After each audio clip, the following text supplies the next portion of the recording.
Hello guys, welcome to my YouTube channel. आपका हमारे channel पर स्वागत है। भाई मैं लेकर आई हूँ क्लास 7th की मैथ्स का पहला चैप्टर। पहले चैप्टर में जो भी थ्योरी दी गई है, जो भी रूल्स दिए गए हैं, उनको हम पढ़ेंगे और जितने भी एग्जांपल्स हैं उनको हम सॉल्व करेंगे। हालांकि ये सारा सब कुछ सॉल्व किया हुआ है और ये हमने आपको ऑलरेडी पढ़ा के रखा है। ये हमारी रिवीजन क्लास, आप इसको समझ सकते हो, जहाँ पे ऑलरेडी सब कुछ सॉल्व है, इसको हम बस समझाएंगे।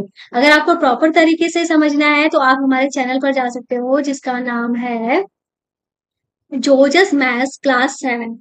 इस पे आप जा सकते हो। यहाँ पे हमने यही जो आप यहाँ पे देख रहे हो, यही सारा सब कुछ प्रॉपर तरीके से पढ़ाया हुआ है। ठीक है। इस चैनल पर हिंदी मीडियम और इंग्लिश मीडियम दोनों ही मीडियम की अलग अलग क्लासेस चलती हैं। तो चलिए देख लेते हैं हम आज की क्लास। ठीक है। तो ये है हमारा पहला टॉपिक, आपके मतलब पहला रूल जो आपके में दिया गया है, पहली प्रॉपर्टी जो दी गई है वो है कम्यूटेटिव प्रॉपर्टी। कम्यूटेटिव प्रॉपर्टी जो होती है वो हमें क्या बताती है? वो कहती है कि a plus B is equal to B plus A. इसका मतलब है 2 + 3 करो या 3 + 2 करो, आंसर जो है वो हमारा 5 ही आएगा। मतलब नंबर के जो प्लेस है वो एक्सचेंज करने पे कोई फर्क नहीं पड़ता है। दूसरी प्रॉपर्टी है एसोसिएटिव प्रॉपर्टी। एसोसिएटिव प्रॉपर्टी में क्या होता है? अगर हमारे पास थ्री डिजिट्स मतलब 3 नंबर्स हैं, हमें उनको ऐड करना है तो हम किसी भी मतलब ऐसा नहीं है कि हम सबको साथ में ही ऐड करें। हम ऐसा भी कर सकते हैं, किसी हमने 2 नंबर्स को ले लिया, पहले इनको ऐड कर दिया, फिर या हमने जब इसको दूसरे तरीके से ऐड किया तब हमने किसी और नंबर को ऐड कर लिया, बाद में बचे हुए नंबर को ऐड कर लिया। अगर हम ऐसा करते हैं तो हमारा आंसर जो होता है वो सेम ही आता है। जैसे कि ए प्लस ब्रैकेट में हमारा B plus C is equal to A plus B bracket close plus C. जैसे कि हमने तीन नंबर्स लिए हैं, 1, 2 एंड 3। हमने पहले क्या किया, 1 और 2 को ऐड कर दिया, 3 आ गया। फिर बचा हुआ जो नंबर था उसको बाद में ऐड कर दिया, जिससे हमारा 6 आ गया। हमने इस बार क्या किया, 3 और 2 को पहले ऐड कर दिया, 5 आ गया। फिर बचा हुआ नंबर जो 1 था उसको ऐड किया तो हमारा 6 आ गया। मतलब चाहे जैसे भी ऐड करो, पहले किसी को ऐड कर दो, बाद में किसी को ऐड करो, कोई फर्क नहीं पड़ता है, हमारा आंसर जो है वो आ जाता है। तीसरी प्रॉपर्टी जो है वो है एडिटिव आइडेंटिटी। अभी हमारी और भी प्रॉपर्टी है, उनको हम देखेंगे। तीसरी प्रॉपर्टी है additive identity. Additive identity property में क्या होता है कि हम किसी भी नंबर में 0 ऐड करें या 0 को किसी और नंबर में ऐड करें तो हमारा जो वही नंबर होता है सेम वही आ जाता है। जैसे 2 + 0 करते हैं तो हमारा क्या आएगा, 2 आएगा। ऐसे 0 + 2 करें तो भी हमारा क्या आएगा, 2 ही आएगा। ठीक है। तो कोई फर्क नहीं पड़ता है, 0 को किसी नंबर में ऐड करो या किसी नंबर में 0 को ऐड करो, हमारा वही सेम नंबर आ जाता है। ठीक है। अब हम करते हैं अपना पहला वाला एग्जांपल। पहला वाला एग्जांपल जो है वो कह रहा है, write down a pair of integer whose sum is -3, difference is -5, difference is 2, sum is 0। तो सम क्या होता है? सम का मतलब होता है ऐड करना और डिफरेंस का मतलब होता है माइनस करना। ठीक है। ये हमारे मतलब होते हैं। तो इन्होंने कहा सम जो है वो -3 होना चाहिए। ठीक है। सम -3 होना चाहिए, मतलब हमें 2 नंबर ऐसे लेने हैं, चाहे पॉजिटिव लो या नेगेटिव लो। इन्होंने इंटीजर्स की बात की। इंटीजर्स का मतलब ही यही होता है, सारे के सारे नेगेटिव नंबर, सारे के सारे पॉजिटिव नंबर और 0। इंटीजर का मतलब ही यही होता है। तो हम कोई भी नंबर लेना है हमको, हमें जब उनको ऐड करेंगे तो -3 होना चाहिए। यहाँ पे हमने 2 एग्जांपल से आपको समझाया हुआ था। जैसे कि हमने -1 लिया और -2 लिया, जब हमारे सेम साइन होते हैं, ठीक है, तो वो हमेशा ऐड होते हैं। ये सारे रूल्स भी हमने आपको पढ़ाए हुए हैं, आप यहाँ पे देख सकते हो। एक एक रूल्स को प्रॉपर और अच्छे तरीके से हमने समझाया है। जैसे कि प्लस माइनस के रूल्स होते हैं, जब सेम साइन होते हैं, जैसे सारे के सारे पॉजिटिव हो, सारे के सारे नेगेटिव हो, तो हमें उनको ऐड ही किया जाता है। जब हमारे अलग अलग साइन होते हैं, डिफरेंट साइन होते हैं, तो हमें उनको सब्ट्रैक्ट करना पड़ता है। ठीक है। तो ये हमने कुछ रूल्स आपको पढ़ाए हुए थे। अब हम इधर देख लेते हैं। तो माइनस माइनस में हमारे नंबर है तो ऐड हो जाएंगे, ऐड होके 3 आ जाएगा। अब दोनों के पास माइनस है तो माइनस में ही 3 आएगा। यहाँ पे हमने दूसरे तरीके से बताया है। यहाँ पे हमने क्या किया, एक नंबर नेगेटिव ले लिया, एक नंबर पॉजिटिव ले लिया। ठीक है। तो हमारा माइनस तब आता है या तो पॉजिटिव नंबर हो हमारा माइनस तब आता है या तो बड़ा वाला नंबर जो है वो नेगेटिव हो, या तो दोनों ही नंबर नेगेटिव हो। ठीक है, तो जैसे कि यहाँ पे दोनों ही नंबर नेगेटिव थे तो माइनस का साइन आया। यहाँ पे हमने बड़ा वाला नंबर जो है 3 से बड़ा नंबर ले लिया, कोई भी ले लो। हमने यहाँ पे 4 ले लिया, 4 में से कितना माइनस करें, 4 का मतलब 4, 4 में से कितना माइनस करेंगे, हमारा 3 आया। तो 4 में से 1 माइनस करेंगे तभी तो हमारा 3 आएगा। तो 1 जो लेंगे वो पॉजिटिव लेंगे। तो जब हमारे डिफरेंट साइन होते हैं तो क्या करते हैं, हम सब्ट्रैक्ट करते हैं, इसीलिए हमने 4 में से 1 को माइनस कर दिया तो हमारा 3 आ गया। फिर बी वाले में इन्होंने कहा है डिफरेंस जो है -5 आना चाहिए। तो यहाँ पे डिफरेंस के लिए हम क्या करेंगे, बीच में कौन सा साइन लगाएंगे, माइनस का साइन लगाएंगे। डिफरेंस के लिए बीच में हम कौन सा साइन लगाएंगे, माइनस का साइन लगाएंगे। ठीक है, तो ये चीज हमने यहाँ पे की है। अब हम क्या करेंगे, अगर बीच में माइनस का साइन है तो वो अगले वाले का साइन जो है वो चेंज कर देता है।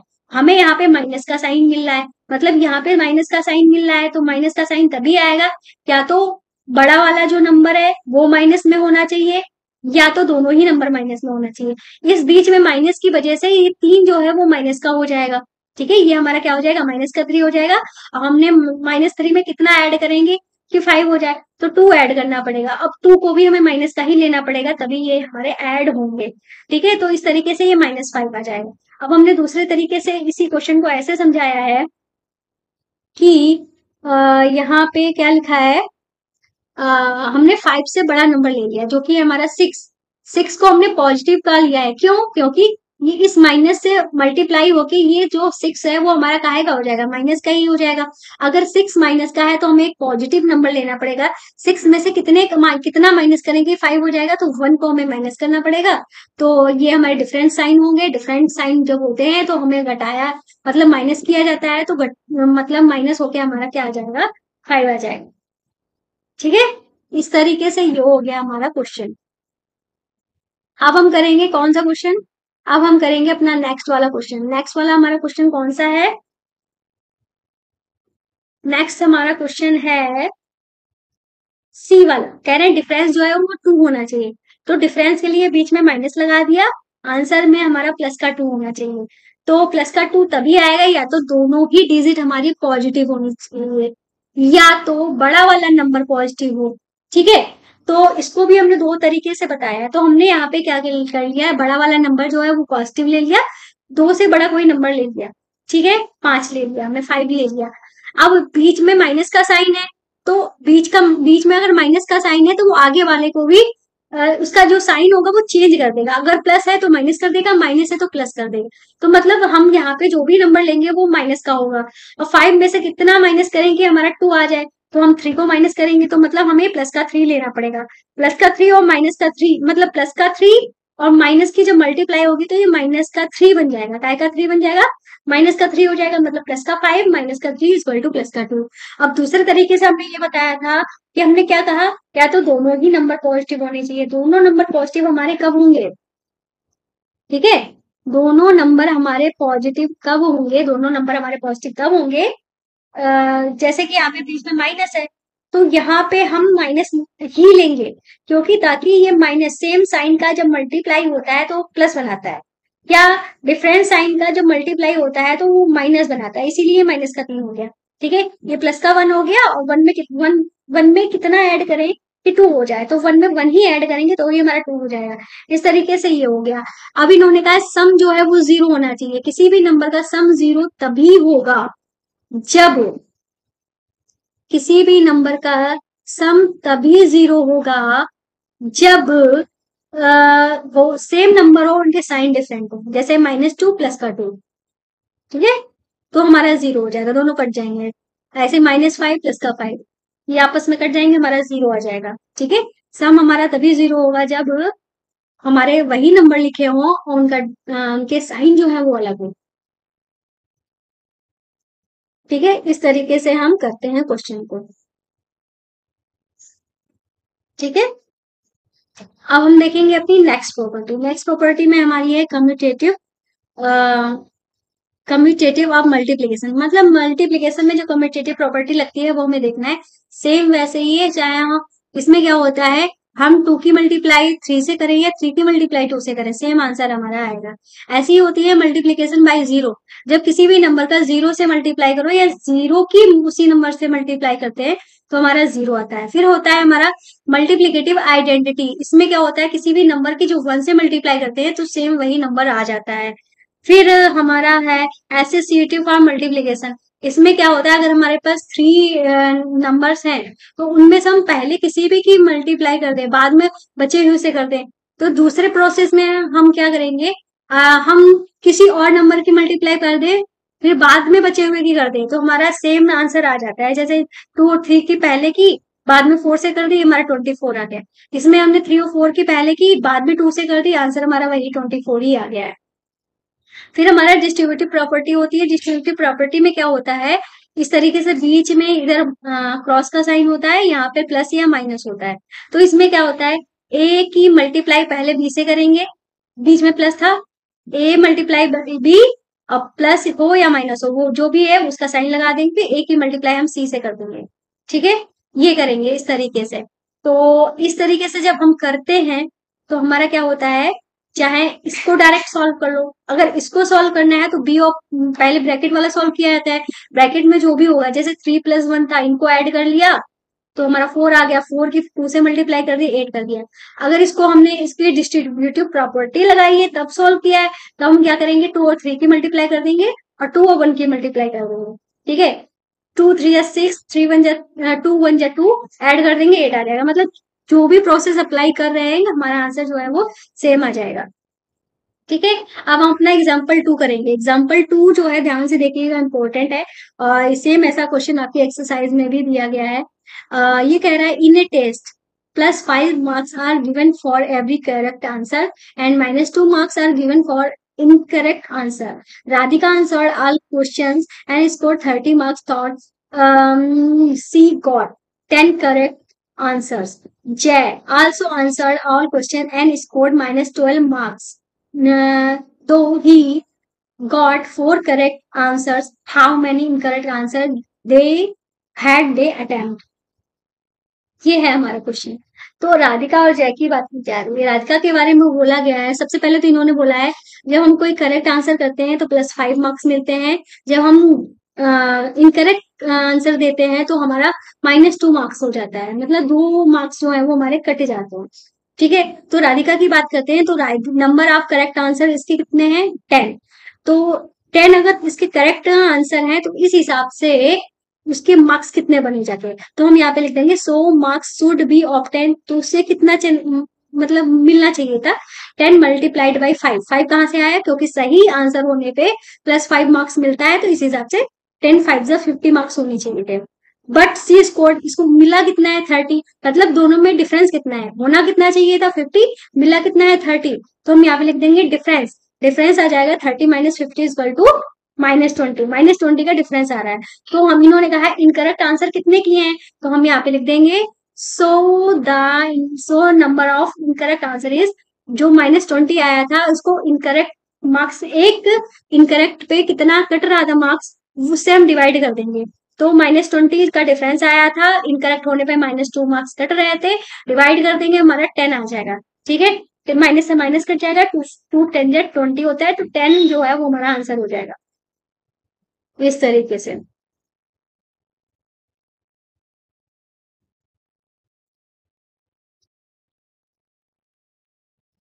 ठीक है, अब हम करेंगे जय के बारे में। जय के करेक्ट आंसर कितने हैं, 4। ठीक है, फिर number of marks should be obtain, उसको मिलना कितने चाहिए थे इस हिसाब से, 4 5 जा 20। पर इस बट ही स्कोर्ड, उसको कितना मिला है मार्क्स, उसको मिला है -12। डिफरेंस निकालेंगे तो -12 -20। ठीक है, -12 में से 20 को माइनस करेंगे, इसलिए -20 लिखा है। दोनों ही सेम साइन में है तो ऐड हो जाएंगे, हो जाएगा माइनस का 32। ठीक है, अब हम क्या करेंगे, आंसर निकालेंगे, नंबर ऑफ इनकरेक्ट आंसर। तो जो हमारा जो डिफरेंस आ रहा है उसको हम -2 से डिवाइड कर दें, हमारा 16 आ जाएगा। तो उसको कितने, उसने कितने इनकरेक्ट आंसर किए हैं, 16। इस तरीके से ये क्वेश्चन सॉल्व हो जाएगा। अब हम करेंगे अपना एग्जाम्पल नंबर 3। एग्जाम्पल नंबर 3 जो है वो हमसे क्या कह रहा है भाई, ध्यान से देखना। ए shopkeeper in A profit of 1 rupee by selling one pen incurs a loss of 40 paisa per pencil while selling pencil of her old stock। ठीक है, ठीक है। तो ये क्वेश्चन का मतलब है कि एक शॉपकीपर है, एक पेंसिल जब बेचता है, ठीक है, एक सॉरी एक पेन जब बेचता है तो उसको 1 रुपए का प्रॉफिट होता है, ठीक है। और उसके पास एक पेंसिल का पुराना स्टॉक था। जब वो एक पेंसिल बेचता है तो वो लॉस पे बेचता है। कितना लॉस पे बेचता है? 40 पैसा लॉस पे बेचता है। फिर ये कह रहा है पहला वाला, in a particular month she incurs a loss of 5 rupees. In this period, she sold 45 pens. How many pencils did she sell in this period? इसका मतलब क्या है?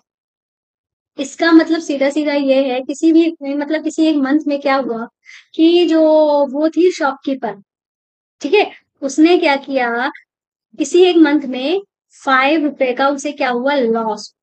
और उस मंथ में तो उसने 45 पेन भी बेचे थे। फिर फिर उन्होंने कहा है, बताना है कि इस मंथ में उसने कितनी पेंसिल सोल्ड की ताकि उसे लॉस हो। ये है हमारा क्वेश्चन, ठीक है। तो ये इसका मतलब हमारा क्या हुआ, in the next month she is neither profit not loss if she sold 70 pens, how many pencil did she sell. इसमें मतलब ये किसी मंथ में क्या हुआ है, ना ही प्रॉफिट हुआ है ना ही लॉस हुआ है। अब हम, और उसने कितने पेन बेचे हैं, 70 पेन सोल्ड किए हैं। अब हमें बताना है उसने उस मंथ में कितनी पेंसिल सेल किए हैं। तो सबसे पहले तो इस पैराग्राफ में जो हमको दिया गया है वो हम लिख लेंगे, profit in by selling one pen, मतलब एक पेन सेल करने पर हमको कितना प्रॉफिट होता है। तो हमारा आंसर क्या हो जाएगा, ये हो जाएगा 1 रुपी। अब रुपए भी दिए हैं, पैसे भी दिए गए हैं, तो यूनिट हमें वन एक ही रखनी है, या तो पैसे रखो या तो रुपए रखो। तो हम सारे रुपए जो हैं उनको पैसे में कन्वर्ट कर लेंगे। तो 1 रुपी इजकल टू 100 पैसे। लॉस इंकर बाई सेलिंग वन पेंसिल, मतलब कि एक पेंसिल सेल करने पे हमें क्या लॉस होता है, 40 पैसे का लॉस होता है। फिर हम पहला वाला क्वेश्चन करेंगे। इन्होंने कहा है लॉस इन एनी मंथ, किसी मंथ में लॉस कितने का हुआ है, 5 रुपी का। 5 रुपी को पैसे में चेंज कर लेंगे तो ये हमारा क्या बन जाएगा, 500 पैसे। Pen sold in this month, pen जो है कितने सोल्ड किए गए, इन्होंने कहा 45 पेन जो है वो सोल्ड किए गए, तो हमने यहाँ पे 45 लिख दिया। फिर इन्होंने कहा so profit on pen, profit कितना हुआ पेन पे, तो भाई एक पेन पे 1 रुपए का प्रॉफिट, इसलिए 45 पेन पे हमारा कितना का प्रॉफिट होगा, 45 × 1 equal to 45 rupee equal to हमारा हो जाएगा, इसको हम पैसे में कन्वर्ट कर लेंगे तो 4500, ठीक है। फिर हम यहाँ पे लिख देंगे जितने इन्होंने कहा था कि लॉस जो हो रहा है वो कितने का हो रहा है, 5 रुपी का, तो हम यहाँ पे लिख देंगे so loss incurred in this month, ठीक है, इन दिस मंथ, ठीक है। तो इस मंथ जो है लॉस कितने का हुआ है, ऑन पेन, ठीक है, यहाँ पे हम लिख दें ऑन पेंसिल, ठीक है, ऑन पेंसिल। तो इस मंथ में पेंसिल पर क्या लॉस हुआ, भाई ओवरऑल हमारा लॉस हो रहा है, तो मतलब जितना प्रॉफिट हुआ होगा उससे भी ज्यादा हमारा लॉस हुआ होगा, इसीलिए तो ओवरऑल हमारा लॉस हो रहा है। तो ये जो हमारा लॉस हो रहा था ओवरऑल, उसको हम इस प्रॉफिट में ऐड कर देंगे तो हमारा 5000 पैसे आ जाएगा। कितना आ जाएगा, 5000 पैसे आ जाएगा। अब हम क्या करेंगे, अब हम यहाँ पे लिख देंगे so loss incurred by selling pencil equal to 5000 पैसे। अब हमें क्या निकालना है, पेंसिल का नंबर निकालना है, कितनी पेंसिल सोल्ड की गई है। तो हम लिखेंगे so number of pencil sold, तो हम यहाँ पे हम एक फॉर्मूले की तरह लिख देंगे total loss incurred on loss incurred by one pencil, मतलब जितना लॉस हुआ है हमारा टोटल लॉस जितना हुआ है, और एक पॉन में हो जाएगा एक पेंसिल बेचकर कितना लॉस हो रहा है, दोनों को डिवाइड कर देंगे। तो हम 4 से इसको डिवाइड करेंगे तो हमारा 125 आ जाएगा, मतलब 125 पेंसिल जो है उस मंथ में सेल की गई जब ओवरऑल लॉस जो है 5 रुपी का हो रहा था। नेक्स्ट मंथ में इन्होंने क्या कहा है, नेक्स्ट मंथ जो था उसमें इन्होंने कहा है कि हमारा नेक्स्ट मंथ में ना तो प्रॉफिट हो रहा है ना ही लॉस हो रहा है, और पेन जो सोल्ड किए गए हैं वो है 70। पेंसिल्स का नंबर हमें बताना है, कितना पेंसिल हमारा आया है, ठीक है, कितना पेंसिल हमारा सोल्ड हुआ है। तो हम लिखेंगे in next month she in neither profit nor loss. We can say profit जितना एंड हुआ है उतना ही हमारा लॉस हुआ है। तो total number of pen sold 70, तो हमारा प्रॉफिट भी कितना हो जाएगा, profit on pen is equal to 70 into 1 is equal to 70 rupee. इसको पैसे में कन्वर्ट कर लेंगे तो हमारा क्या हो जाएगा, 7000 पैसे। इट मीन्स लॉस भी हमारा कितने का हुआ, 7000 पैसे। जितने का प्रॉफिट हुआ उतना ही लॉस हुआ, इसीलिए हमारा ना तो लॉस हुआ है इस मंथ में, ना ही हमारा प्रॉफिट हुआ है। तो हम यहाँ पे नंबर ऑफ पेंसिल्स निकाल देंगे। तो 7000 को 40 से डिवाइड कर देंगे, ठीक है, 40 से डिवाइड कर देंगे तो हमारा क्या आ जाएगा, 175 पेंसिल्स आ जाएगा। मतलब इस मंथ में जिस मंथ में कोई भी ना लॉस हुआ है ना ही प्रॉफिट हुआ है, उस मंथ में 175 पेंसिल सोल्ड की गई हैं। ठीक है, इस तरीके से हमारे जितने भी एग्जांपल्स थे इस चैप्टर में हमने कंप्लीट करा दिए हैं। क्लास पसंद आई तो चैनल को सब्सक्राइब करना, वीडियो को लाइक करना मत भूलिएगा। ये है आपका 7th क्लास का चैनल जहाँ पे हिंदी मीडियम इंग्लिश मीडियम की मैथ्स पढ़ाई जा रही है। ये जो हमने पीडीएफ पढ़ाई है ये यहीं पे हमने पढ़ाई थी प्रॉपर तरीके से। ये तो हमारी क्लास क्विक रिविजन वाली थी। अगर आपको प्रॉपर तरीके से एक एक चीज समझते हुए पढ़ना है तो इस चैनल पर जरूर चले जाना। और ये है हमारा ऐप, यहाँ पे हिंदी मीडियम इंग्लिश मीडियम दोनों ही मीडियम की बुक्स मिल जाएंगी और साथ में उनके सोल्यूशन मिल जाएंगे। ये जो हमने आपको पढ़ाया है ये पीडीएफ भी वहां पे आपको मिल जाएंगी। ऐप बिल्कुल फ्री है। इस ऐप की लिंक इस वीडियो के डिस्क्रिप्शन बॉक्स में मिल जाएगी, ठीक है। और नहीं तो प्ले स्टोर में जाना और जोजस स्टडी इस चैनल का नाम डाल देना तो तुरंत ओपन होके आ जाएगा। तो इतना काम आपको कर लेना है। तो मिलते हैं नेक्स्ट वीडियो में, तब तक के लिए बाय बाय।